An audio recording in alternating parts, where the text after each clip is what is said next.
Tonight, pressure on the Prime Minister to give back £10 million from a donor he accepts made racist remarks.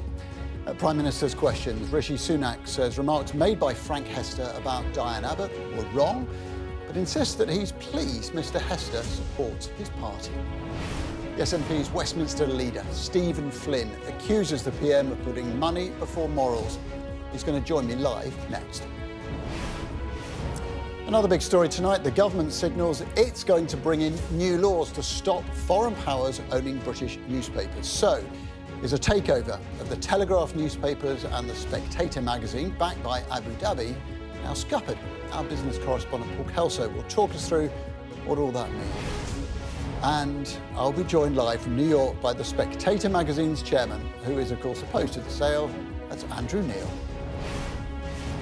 And with reports that Boris Johnson could return to political campaigning to help Rishi Sunak at the next general election, we're going to discuss whether leaders getting back in the political saddle is always such a good idea.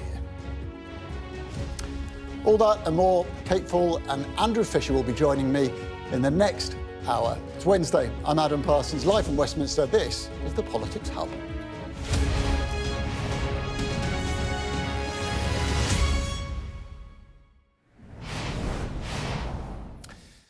Well, the first really big political story that I covered was a quarter of a century ago. I was a young sports journalist. Bernie Ecclestone, then the boss of Formula One, had donated £1 million to Tony Blair's Labour Party. And by happy coincidence, the party then proposed new controls on tobacco advertising that just happened to exempt Formula One. Well, the party then went through with those advertising exemptions. Mr Ecclestone denied that he was going to return the money, and that was all cue for anger, accusation, apologies, and then, of course, eventually Labour returned the money. That was a huge story at the time, but parties giving back donations happens very, very rarely. Rishi Sunak is so far holding firm on giving back Frank Hester's money, but his words are still reverberating. Those comments leaked out, but they raise a question. How much do we know about the people who spend money in order to be involved in our political life? About what they think, what their values are, whether it's prominent donors or, yes, prospective owners of the Daily Telegraph. Does it matter, or do we need to expect to know more about who they are? Well, earlier in the Commons at Prime Minister's questions, Rishi Sunak was insisting that he accepts the remorse of a top Tory donor who's at the centre of a racism row. Frank Hester is alleged to have said in 2019 that the veteran MP Diane Abbott made him, quote, want to hate all black women and that she should be shot. The Labour leader asked Mr Sunak if he's proud to be bankrolled by someone using racist and misogynistic language. Here's our Deputy Political Editor Sam Coates with our top story.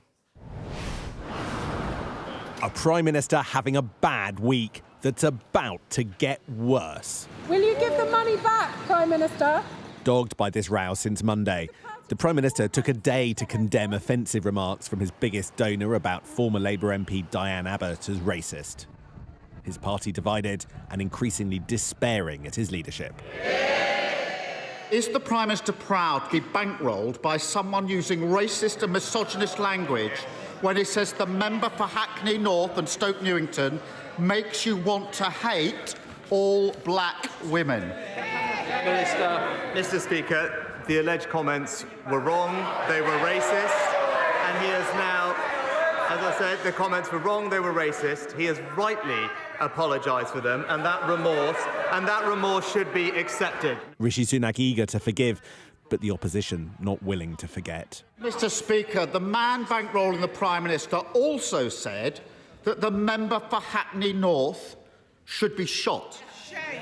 How low would he have to sink? What racist, woman-hating threat of violence would he have to make before the Prime Minister plucked up the courage to hand back the £10 million that he's taken from him? As I said, the gentleman apologised genuinely for his comments, and that remorse should be accepted. Later, the Prime Minister went further still, suggesting he's happy to have Mr Hester's support. Will he reimburse him, yes or no? No, Mr. Speaker, and I'm pleased that the gentleman is supporting a party that represents one of the most diverse governments in this country's history.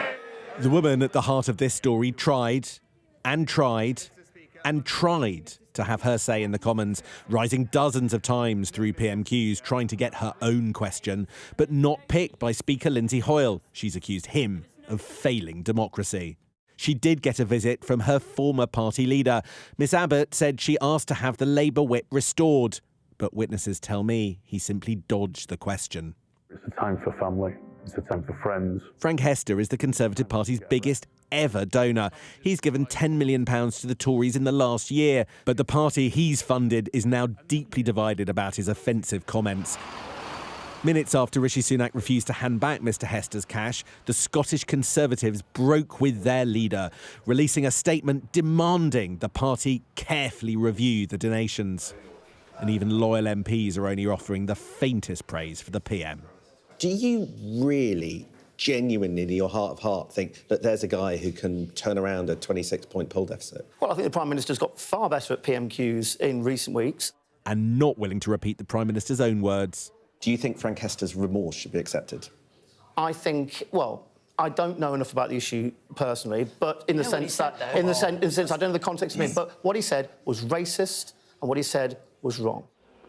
I've just come from talking to lots of Tory MPs. One said that the state of the Conservative Party was a bin fire, and most others seem to agree with that assessment. They are worried about the performance of the Prime Minister. He's got nothing left in the tank, said one person Rishi Sunak appointed to his cabinet. But they just don't agree on what to do next. It's 12 days since Rishi Sunak stood in Downing Street and condemned extremism. Tomorrow, a controversial new strategy to tackle it. But the Prime Minister has been learning the hard way that where you draw the line and what to do when it's crossed is far from easy. And Sam is with me now. I mean, I guess Rishi Sunak was hoping this would all blow over, but it's just not going anywhere, is it? Today was a really important moment for Rishi Sunak, because it was the first time we'd seen him really since last Friday, and a lot has happened since Friday. You had the defection of Lee Anderson, and then you have this extraordinary row about racism of a big party donor, and then there was the poor landing of the budget at huge cost. And this was a moment where Rishi Sunak needed to reassure his troops that, and for want of a better phrase, he's got this, that he can lead, that he can take the country and take his party where they need to go, even though there are challenges.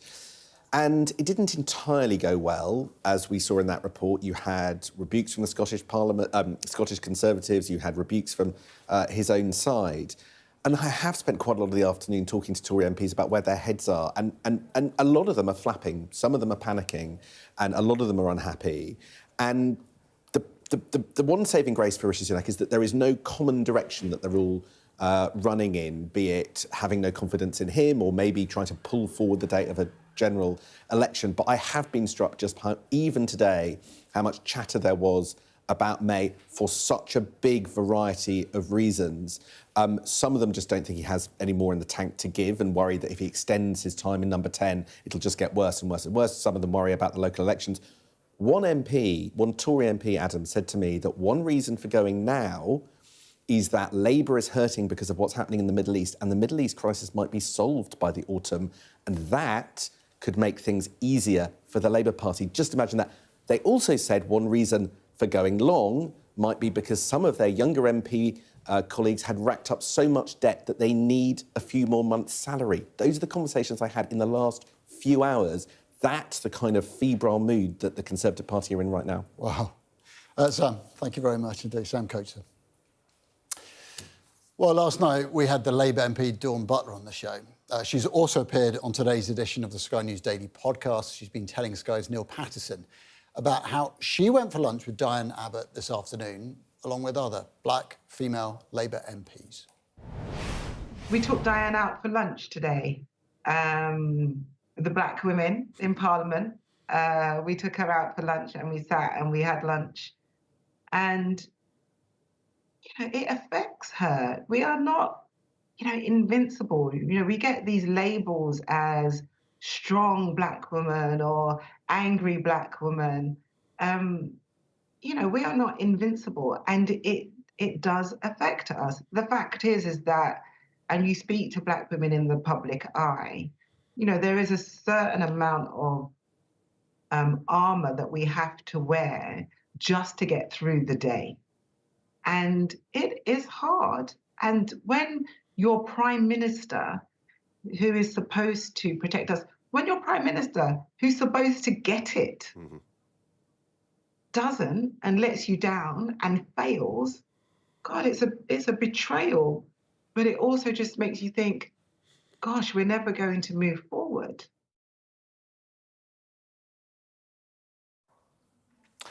And you can listen to that full episode of the Sky News Daily by scanning the QR code on your screen right now, or stream or download it wherever you get your podcasts.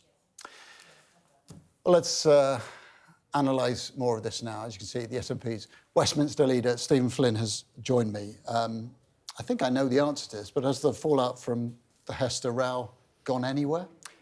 No, and in fact, it's probably in a darker place now than it was previously. And the thing that has frustrated me the most about all of this is the Prime Minister's justification for keeping this money is that this Tory donor has apologised. He apologised for being rude. These comments aren't rude, they're racist, they're odious, and they're deeply threatening as well. He talked about an MP, one of my parliamentary colleagues, albeit of a different political persuasion, being shot. This is deeply serious. The Prime Minister talks about rooting out extremism. He should start by doing that from Tory donors and indeed other Tory backbenchers immediately. Anybody watching Prime Minister's questions today, I think would have thought two things I did, which is there's a lot of questions about what happened to Diane Abbott, and we never heard from Diane Abbott. Yeah. What kind of message does that send? I know, and you know, we were all sitting there. I'm obviously sitting on the front bench and Diane's up the back, and my colleague Mary Black told me immediately, Diane's bobbing, and I was thinking, excellent. That means obviously to stand up to try and get the Speaker's attention. I was like, this is excellent, because Diane has to have the floor of the House of Commons in order to express her views, because this is an issue which is intrinsically linked to her as a person, her safety. And the Speaker of the House of Commons, for some unbeknown reason, decided that she wasn't going to have a voice. All the rest of us can talk about this. The Prime Minister can try and deflect away from it, but the person who's impacted the most isn't allowed to speak upon it. It's completely unforgivable. And of course, it adds to my view, my very strong view, that the Speaker of the House of Commons has lost control of the chamber and must go. Is Westminster working at the moment? No, of course it's not. And it's a circus. You have a population right across the UK who are reeling from a cost of living crisis, who want to see investment in their public services, who are desperately wanting to see their NHS working, and in Scotland want to be part of a much bigger European picture. And yet the things that are being talked about in Westminster are just internal Tory problems.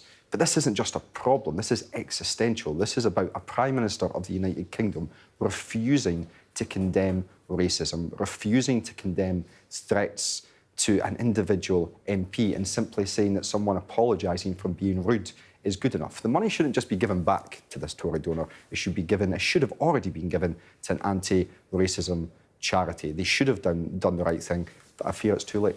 Now, SNP has had plenty of problems with finances, with financial investigations. What have you learned about investigating donors? So that's obviously an active police investigation, which I don't... Well, you don't have to talk about the police investigation, but presumably you've got some learnings. But I don't actually have... I wasn't party to any of that before it happened, and indeed I'm not a member of the Scottish National Party's National Executive Committee, so I can't offer a huge amount of detail or commentary in relation to that. But what we do know is the SNP is primarily funded by its membership. The Labour Party is, of course, primarily funded by the trade unions and indeed some individuals now. The Conservative Party is funded by extremely wealthy individuals. And that, in their views, is incredibly important. You can't just have someone coughing up 10 million quid without taking into account their views on such a big issue. The fact that someone has expressed racist sentiment that is deeply offensive and also deeply threatening to an individual member of Parliament should be enough for the Prime Minister himself to say enough is enough. I mean, let's be honest, though, you would love to have rich donors putting money. Your number one donor, I read, is basically dead people, is bequests from those people who've died.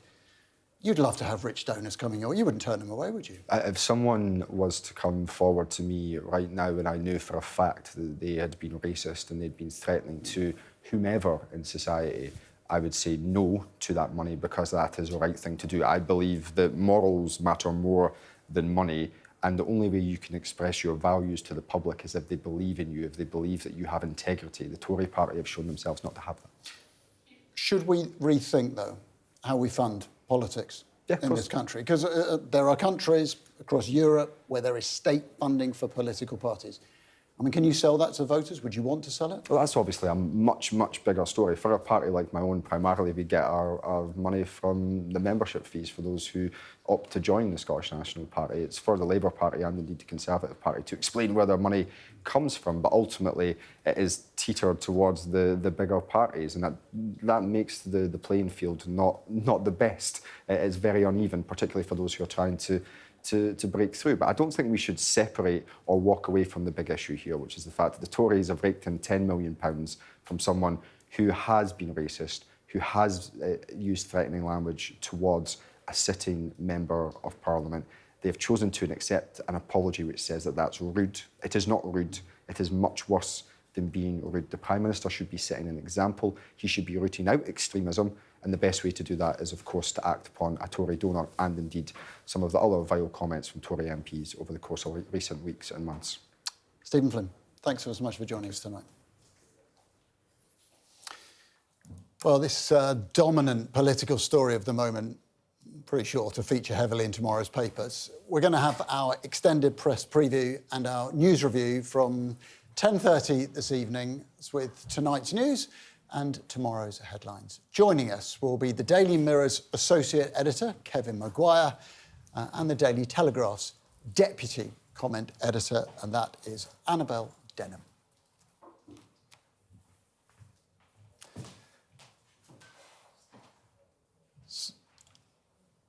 That is the duo that you get later on, but let's bring in our dynamic duo we've got tonight. Former Head of Policy for Jeremy Corbyn, Andrew Fisher, and the Baroness, Kate Ford, who was the Deputy Chief of Staff at Downing Street for David Cameron. Good evening to both of you. First of all, Kate, let's start.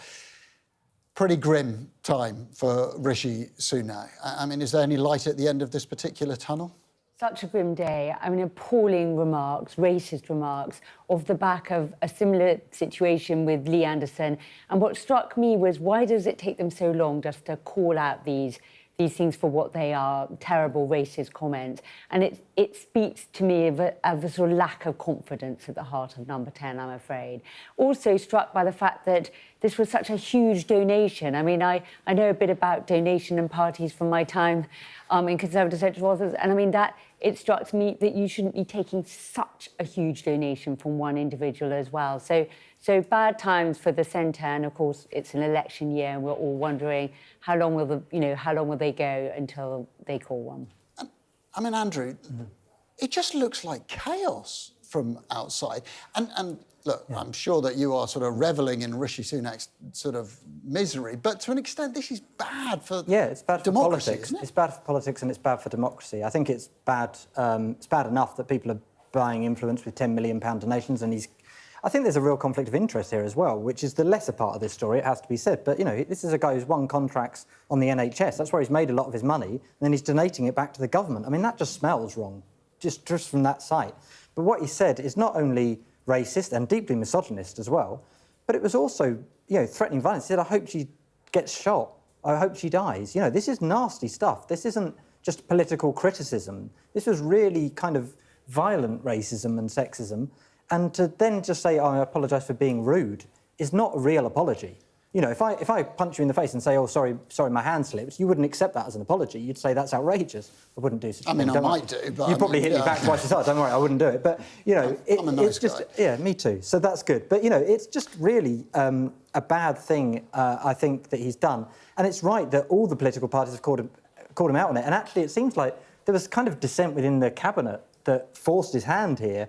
You know, Kemi Badenoch said, no, it is racist, and then the Number 10 line changed. Kate, you touched on this. I want to just go back to it. I don't understand sometimes why prime ministers, senior political figures, can't state the obvious. Well, I think that's, to my point about losing confidence. When you're confident and you know yourself and you're doing well, you're like, you just call it out. You go out there and do that. But when you're looking over your shoulder, you're worried, like, reformer over there, and have I got my party behind me? And there is a sense of the party losing its confidence and going in different directions. Run to your seat and just try and save yourself as well. So I think that's the problem. Andrew, you know Diane Abbott. Horrendous time for Diane Abbott. She tried to stand up dozens of times and the Speaker didn't call her. What's going on? I mean, I think it's appalling. Look, she's got 3 or 4 other MPs talking about her and she's not allowed to comment. I mean, the way that Prime Minister's questions worked is there's a sort of ballot and you get drawn and it goes from side to side alternative. And I don't think she'd been drawn, so she wasn't automatically going to get called. But clearly, in this week, with what's happened, with what Lindsay Hoyle has said about MP safety as well, he made a big thing about this over the SNP debacle on their opposition day. So to not call Diane Abbott, who's at the centre of this storm, to have her say, and just to give her the respect, she's the longest-serving she's the first black woman MP, the longest-serving black woman MP. She deserves to be treated with a fair bit of respect. She's been an MP since 1987, and she was just ignored, and I think that looked really bad on the Speaker as well. I totally agree. And Kate, I wanted to say, we've talked a lot, in a sense, over the last 48 hours about the racist element of this. A lot of people have pointed towards misogyny as well. As somebody who had a very senior role in Downing Street, how does it make you feel when you see comments like this? Well, I agree. It was absolutely awful seeing Diane Abbott sitting there at the back looking really shocked and not able to represent herself. But a lot of very good women MPs who came in, and I was proud to sort of help in a small way to get more Tory MPs, female MPs into Westminster. A lot of them left after that 16 to 19 Parliament, which was incredibly a difficult Parliament. So I think it's very bad for Westminster if women and all people feel under threat, but we are losing women, which is bad. Do we need to rethink political funding? Is this the gateway to something more profound? I think there's a definite questions to be raised about conflicts of interest. I think where people have won contracts from government to then donate some of that profit effectively back to a political party doesn't sit right with me, certainly. So I think the big money, perhaps capping donations at a much lower level would be the answer to that. But I don't think we want to go down the route of state funding, because that effectively sets in stone the parties that we've got now. And actually, they've got no right to exist. If voters don't want to vote for Conservatives or Labour or Liberal Democrats, they should die off, as parties have in the past. There's a lack of accountability, and it is taxpayers' money backing parties. We have to remember. I'm not sure what taxpayers would think about that. Yeah, it's quite a hard one to sell, isn't it? Thank you both very much more as well to come later on, of course. Well, this story and the comments that have been made about Diane Abbott has brought into the spotlight once again the serious issue of MP safety. Our political correspondent, Serena Barker-Singh, has been finding out what one fellow Labour MP, Zara Sultana, has to go through. Here's an insight into what is for her a typical day. Zara Sultana. Recording the time and the location on a constituency visit, this is one of the many security precautions this Labour MP has to take before every single event. Do us all proud of the social side. This year, she's found out that she's received the most threats and serious abuse of any MP online, 68% more than the next most targeted MP. She says a notable uptick since speaking up about the rights of the Palestinian people. What do you get online? I'll start off with someone who said, you need to be deported, you send that to Palestine, they are low on targets. Just going to speak briefly. MPs' duties have become more risky for members under threat. In the back of minds are the 2 MPs killed in their constituencies. House conventions have also been upended by safety concerns. Parliamentary authorities know safety is fundamental to democracy and offer a number of security measures for members. Door knocking can be one of the most exposing moments for an MP. For Zara, she says the majority of her abuse, 54%, has been categorised as Islamophobic. I think the Prime Minister has used his platform to whip up fear, hate and Islamophobia, and that is incredibly dangerous. The Prime Minister disputes this, saying he has called out Islamists and the far right, but expressed concern about protests like this one. Zara says it's vital she attends these demonstrations to represent her constituents and community. the more you're in the public sphere, it feels like the more you're being attacked. It weighs heavily. It's difficult, but I remind myself why I got involved in politics in the first place, and I'm reminded about all of these values that I have, that I share with millions of other people across the country. Zara says she will now increase her security measures. For some MPs, though, the risks are still too high, and said they have had no choice but to step down before the next general election. Serena Buck-Singh, Sky News. Coming up on the Politics Hub, peer pressure in the Lords helps to effectively kill a UAE-led bid to take control of Telegraph newspapers. I'm going to speak to a very pleased Andrew Neil.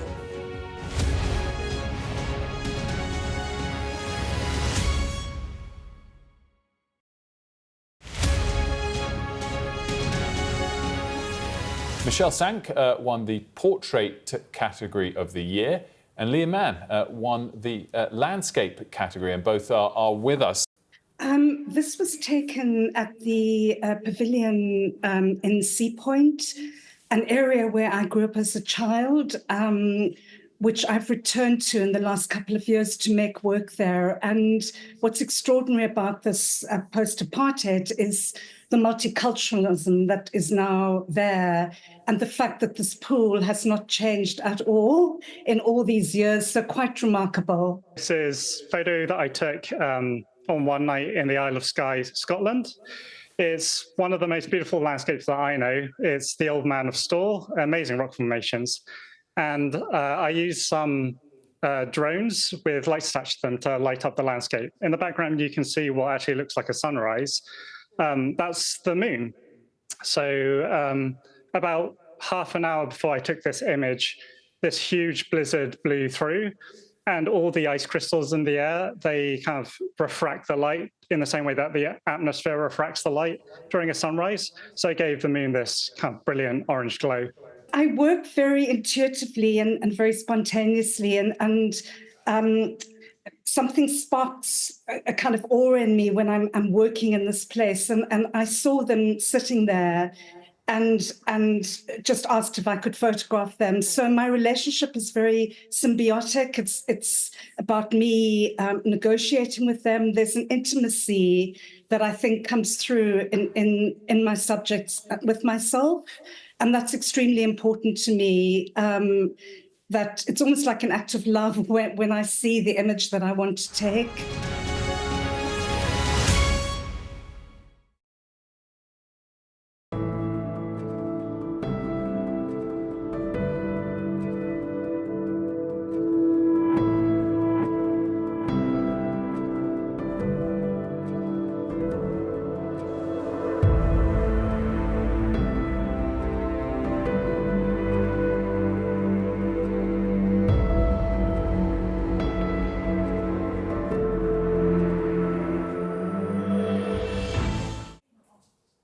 Well, it's been a page-turning saga in media and political circles for months. The future of Telegraph newspapers. An Abu Dhabi-led takeover bid came to a head today and appears to have been effectively killed by a government move to stop foreign states from owning British newspapers. Our business correspondent, Paul Kelso, reports.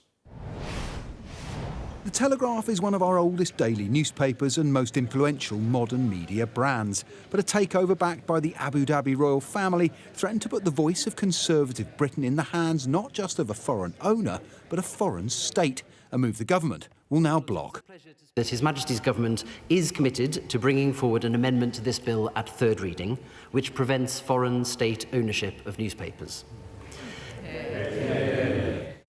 The fate of the Telegraph titles and the weekly Spectator magazine has been in question since they were bought for £600 million by Redbird IMI, a joint venture 25% owned by American Redbird Capital, fronted by former CNN executive Jeff Zucker, and International Media Investments, whose 75% stake is a personal investment by Sheikh Mansour, Deputy Prime Minister of the UAE and a member of the Abu Dhabi ruling family.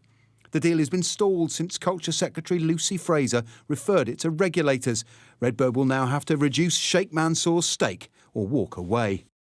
His billions have been welcome elsewhere, transforming Manchester City's fortunes, and the UAE is committed to invest £10 billion in British business and infrastructure. But a former Telegraph editor says newspapers are different. They are just trying to get in, and in order to exercise power in other ways in our society and have more influence with government and so on. And once that's done, it's very hard to undo. And, you know, nobody in Britain, I think, or almost no one, will want nationalised newspapers by the British government. So why on earth would you want them by, you know, a foreign government? Government intervention comes after months of campaigning from Conservative MPs and the Telegraph newsroom, all with their own stake in the outcome. The battle for the Telegraph is a question of principle and politics. Critics, including in its own pages, argue it's simply wrong for a foreign state, even by association, to have a stake in a British newspaper. But this is the Telegraph. What's written in here will have unique influence in the Conservatives, a party in government for now, but increasingly divided as it prepares for an election. It's forecast to lose. That influence means there will be no shortage of alternative bidders. Rupert Murdoch, whose News UK owns The Times and The Sun, is a potential buyer, along with the owner of the Daily Mail, and Sir Paul Marshall, proprietor of the start-up channel GB News. The most natural winner would be Sir Paul Marshall, who is a significant shareholder in GB News. Actually, he'd be a fantastic shareholder. And it would probably almost certainly then mean that GB News would probably be even more successful. Almost 170 years after it first appeared on newsstands, how this edition of the Telegraph story ends remains unclear. And after a report full of media luminaries, Paul is here with me now. I mean, Paul, this isn't going to be the end of the story, surely? No, and actually what happens next is unclear. And this was a little unexpected. The government, it seemed, this is a tricky issue for the government, an extremely important title, being fought over a very, very important investor in the UK, the UAE. Abu Dhabi spends billions in British infrastructure and industries and is welcomed. Very difficult decision. Do you block it owning a newspaper? It looked like they wanted the regulatory process to take care of this, refer it to the Competition and Markets Authority. If that happens, that's 6 months probably the other side of an election, might not even be your problem. But pressure from Conservative MPs and, should we say, the Telegraph titles, I mean, they have pushed very hard. It's quite a binary call for them. They either win or they would all lose. Has forced the Prime Minister's hand. They've brought in this legislation under pressure.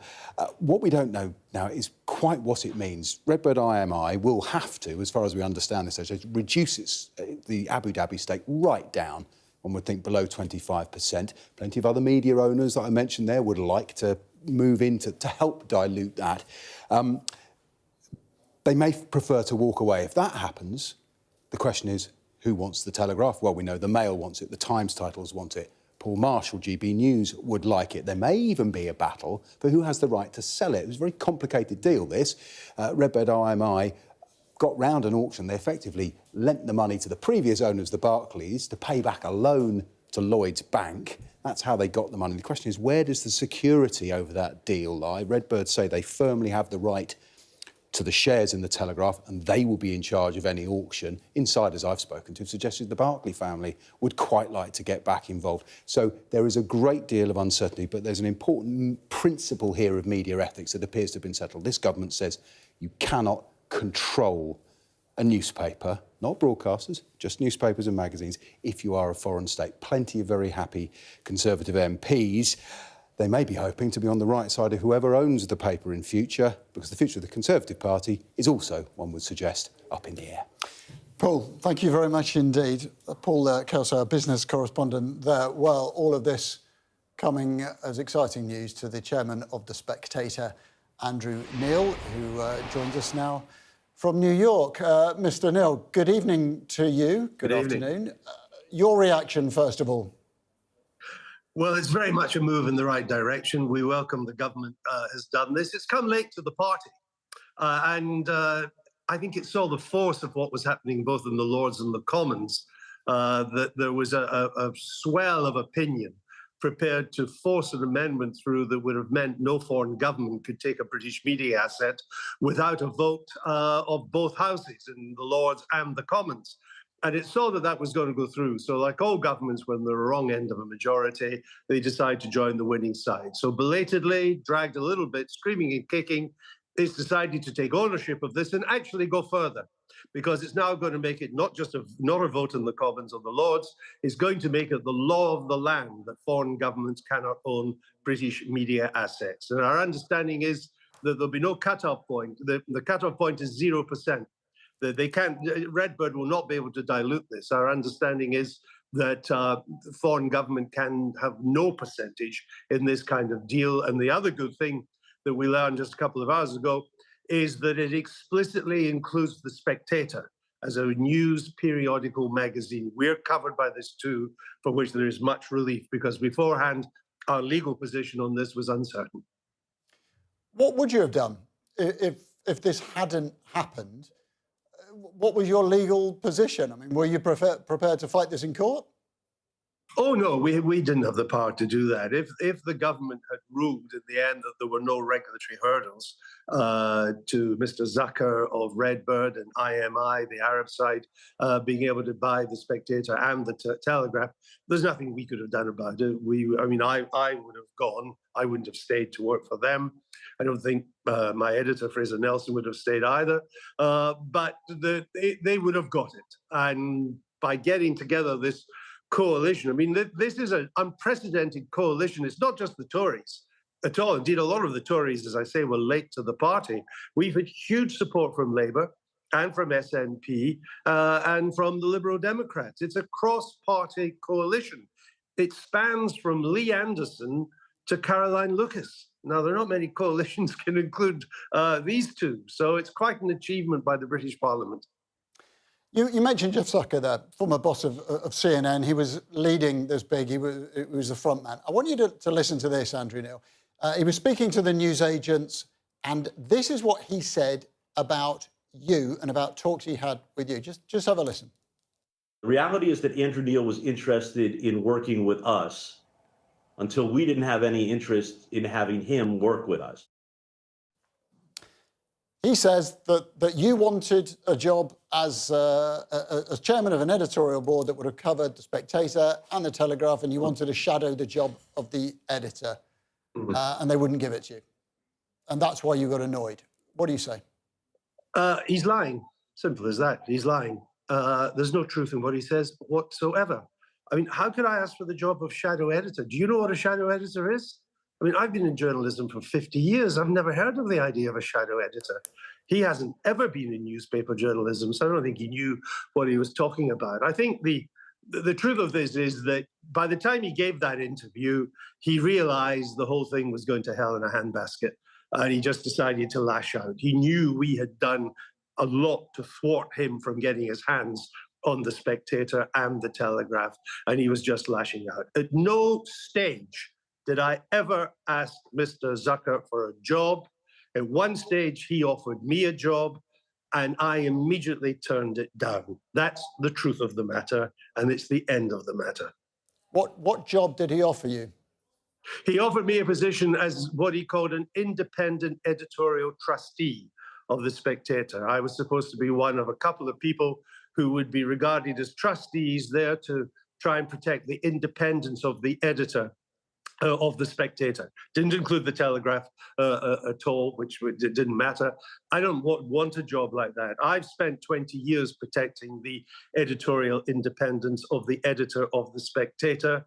There is no more independent editor than the editor of the Spectator. I said to Mr. Zucker that I'd much rather just leave the Spectator than take a job which was a clear reduction in the kind of responsibilities I have now. And I would do so and will do so when a new owner comes without any rancor or disagreement. I've been doing this for 20 years. And at the end of 20 years, the profits of the Spectator have never been higher. The circulation has never been higher. We have Australian edition, we have an American edition, and the editor of the Spectator, Fraser Nelson, is among the greatest editors the Spectator has ever had in 200 years. So like all good cricketers, it's quite know when to declare and let some other side into bat. OK, so we know you're a big fan of the Spectator. We'll get that. Who's going to get it? Who wins this battle? I don't know yet. And of course, this, in a way, this is only another stage in this long-running saga, which started way back in May of last year. I mean, I think it is the end, or at least the beginning of the end, for Mr. Zucker, Redbird, IMI. But it means a new kind of sales process will have to begin. Who carries out that sales process? Will it be Mr. Zucker? Will it be the Barclay family? Will it be the independent directors? Will DCMS play a role in that? We don't know. How long will it take? We don't know either. What we do know is that when the sales process was going full tilt in the autumn of last year, there were 22 suitors for the Spectator, 22 credible bidders for the Spectator.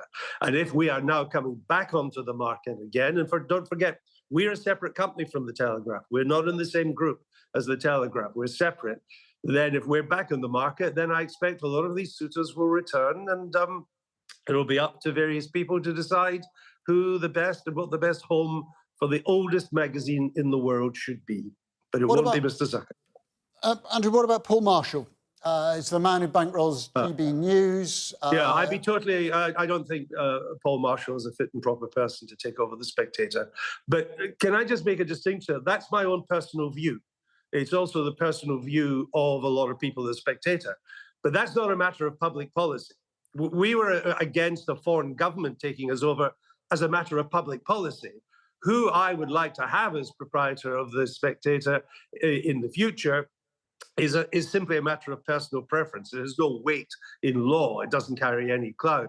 I just don't regard Paul Marshall, given my experience of how I had to deal with him at GB News and the kind of stuff that GB News now broadcasts. I would not like to see him get his hands on the Spectator. But there's nothing I could do to stop that if that's what if the sellers decide.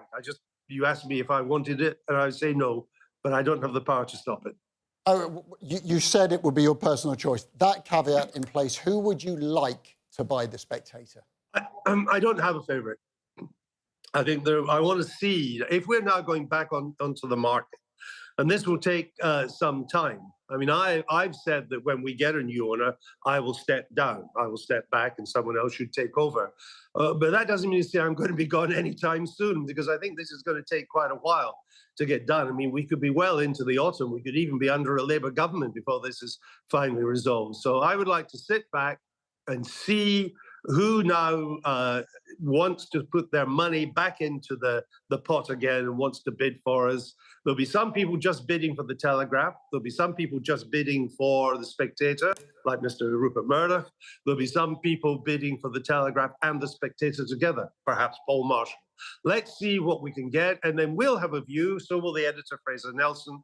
It won't be the determining view, but we'll have a public view, and we'll come on to Sky News and tell you who we think would be the fit and proper person. Because I see my job, as I have for the past 20 years, basically as the custodian of the Spectator, to defend its values and its independence. And I would like, if I can, as my final achievement at the Spectator, to find it a good home. And we'll see if that's possible in the months ahead. Andrew Neil, joining us live from New York. Thanks for your time and your thoughts. Thank you. You're watching the Politics Hub. Coming up, we'll chat about that Telegraph takeover and where it stands tonight. Plus, a blast from the past. Will Boris Johnson really offer to lend a hand in the Tory election campaign? And just what are the risks of calling up a former big beast?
Welcome back to the Politics Hub. So, what does our panel think of all of that furore around the Telegraph newspapers and about what Andrew Neil was just saying? Right, Kate, first of all, should we care? Does it matter who owns the Telegraph, who owns the Spectator? So I think we should care about who owns our papers in the same way that we care about who owns our nuclear power stations, who owns, our important vaccine making. That's where industrial policy is going at the moment. We care about who owns that stuff. So that's the first thing. And second of all, if you're in the Tory party, you care deeply about who owns that paper because it's an important part of the debate and will be arguably more important if and when there's a leadership election at a future date. So those are the two key points of view at the moment. Andrew, is this a little bit like if Labour was in power and a Dubai deal was being struck to buy the Daily Mirror, let's say? Yeah, I guess that's equivalent. I mean, I have to say, I find it quite amusing in the sense that for years we've had our water companies, our rail companies, our energy companies sold off, sometimes to foreign states, but foreign ownership. And the Telegraph and the Spectator have cheerleaded this and said, oh, it's great, it's enterprise, it's the free market, we need to privatise these national utilities. Then when it happens to them, they're like, oh, no, stop the free market, we must regulate it and ban things, which is quite amusing for me as a socialist who's opposed privatisation when the Tories have done that. But there is a serious point. I don't think there should be foreign ownership of newspapers. I mean, I think it's wrong that people who are tax exiles who live abroad own some of our newspapers already. I think if you want to own and have an influence, and newspapers do have an influence, and media companies have an influence, over our politics, you should be a taxpayer here in this country. I think that's a reasonable point. So I don't see this divide. But not all of our newspaper owners pay tax in this country. No, indeed, a lot don't. A lot don't. I mean, I won't name names because they're probably very litigious and I don't want to get one wrong, but, a lot very publicly don't, and that is a problem, I think. Is there a sort of echo in the background here that selling out infrastructure to foreign companies hasn't always worked out? To Andrew's point, a lot of tax has gone overseas. I think the concern at the moment, if you look at, for example, Enterprise Act or the National Security and Investment Act, is that they've got an eye on who's buying those important things. There's a bit of concern about, for example, how much China would own in that. That's developing more, and you see that in America as well. It's like a growing movement in the G7. So I think this is just the latest thing, and it's media and it's election year, so all of that comes together. How much of a big deal is the media? I mean, we love to think that we're incredibly important, but if you're designing strategy for a political party... I think it's really important. I mean, look, the reason people want to buy, these billionaires want to buy newspapers or TV stations is because they do have influence. They're a platform through which to speak. They wouldn't do it otherwise, So they do have influence. People sometimes overstate that influence, I agree. But they are influential. People still, whether they buy a physical newspaper anymore or people, often younger than me, don't do that, they look at it online, but you're still reading, that content online. And what's deemed news, what's deemed not news is a political decision. And, those people appoint the editors. I'm not saying there isn't editorial independence a lot of the time, but they appoint people with their view of the world and they then shape public opinion and decide for people what is the news. It's a really important thing. And that's why I think it's good that in this country, broadcast news is very well regulated. The newspaper's less so, whereas in the US, it's almost the opposite, isn't it? Where their broadcast is almost unregulated and their newspapers are more tightly regulated. Andrew, thank you. You and Kate, we'll have you back on to tell us about the big beast coming back from the dead. Right, thanks very much. There's still to come on the Politics Hub. We are going to talk that. Bring back Boris, with reports circulating that Boris Johnson could be deployed to help out the Tories at the general election. We're going to be chatting about when past Prime Ministers lend their weight to a political campaign. Coming up on the UK Tonight at 8 o'clock, I'm going to be speaking to Gwyneth Paltrow. She reached the top as an actress and now she is the boss of a multi-million-dollar wellness empire. I've been speaking to her about social media, whether she'd ever return to the big screen, and the inspiration behind that candle. All that to come and much more on the UK Tonight at 8.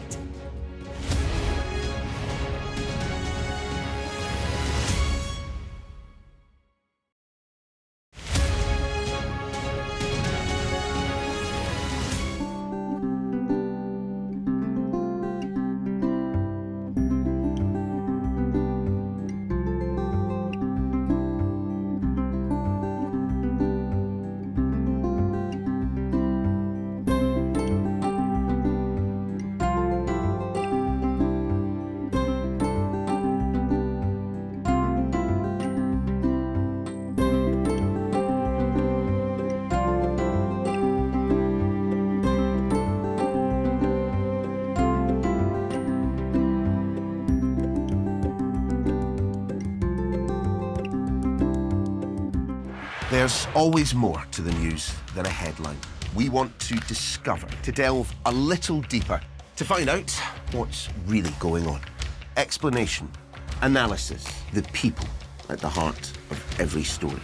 I'm Neil Patterson, and this is the Sky News Daily Podcast. Alex Crawford joining us now from Ukraine. Their personal possessions are all scattered around the place. Our economics and data editor, Ed Conway, try and make sense of the big numbers for us. Things can change incredibly quickly, and that's what they have done. So, by the end, we'll hopefully all understand what's going on in the world just that little better. Available wherever you get your podcasts. I'm Mark Stone, and I'm Sky's correspondent based here in Washington, D.C. Well, the plan seems to be to head to the police station where the policeman who fired the shots was based. And everything, his memories is all gone. I've witnessed the remarkable passion for politics here, but the anger too. We have to get Trump out of the White House. I'm playing devil's advocate. You got your political agenda. No, it's honestly... God love you. And beyond the United States, I report from around the world. This is a town that is effectively encircled by the Russians. We take you to the heart of stories that shape our planet. I can hear now quite a few explosions in the distance here in Jerusalem. What do you think of ISIS? Everybody here, they know the truth of ISIS.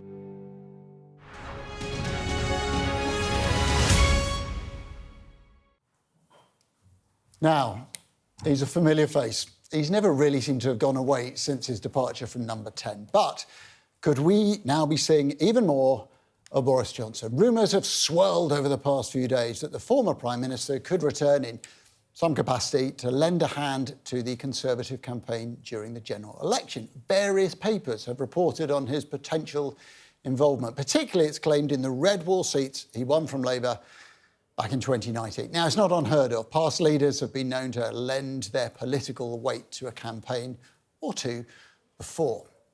Let's jog in memory. Gordon Brown joined the Vote No team during the referendum on Scottish independence back in 2014. There he is. That campaign, as we know, was successful. Scots voting 55 to 45% in favour of remaining in the UK. Successful if you were in the Remain camp there. Some old political animosity was put aside for the Brexit referendum campaign. Former PMs Tony Blair and John Major combined forces, warning against leaving the EU. That warning, as the result revealed, of course, was comprehensively ignored. And then, of course, there's the former Prime Minister David Cameron, Lord Cameron, who's now serving as Foreign Secretary. Speculation about what role he might play as well. So, Boris Johnson, Lord Cameron could be back in the fold. What about Rishi Sunak's short-lived immediate predecessor, Liz Truss? See what our panel thinks. Andrew and Kate. Let's start, Andrew, with you this time. Liz Truss, would you expect to see her on the election campaign? I think the Conservative polling is bad enough already without adding Liz Truss into the mix. I think Labour would be delighted if Liz Truss was a prominent figure within the campaign, to be honest. I mean, they're 20 points ahead in the polls. I suspect it would go higher, as it did when she was Prime Minister. It was up to about 30 points then, so... Let's go the other end. Kate, you know Lord Cameron very well. You were his Deputy Chief of Staff. Would he be a big electoral asset, do you think? Definitely, but I think where they'll deploy David is not where they'll deploy Boris, in that you've got some seats that David sort of nurtured and MPs who maybe came in with him who are looking to sort of beat Lib Dems, for example, where David Cameron will do very well.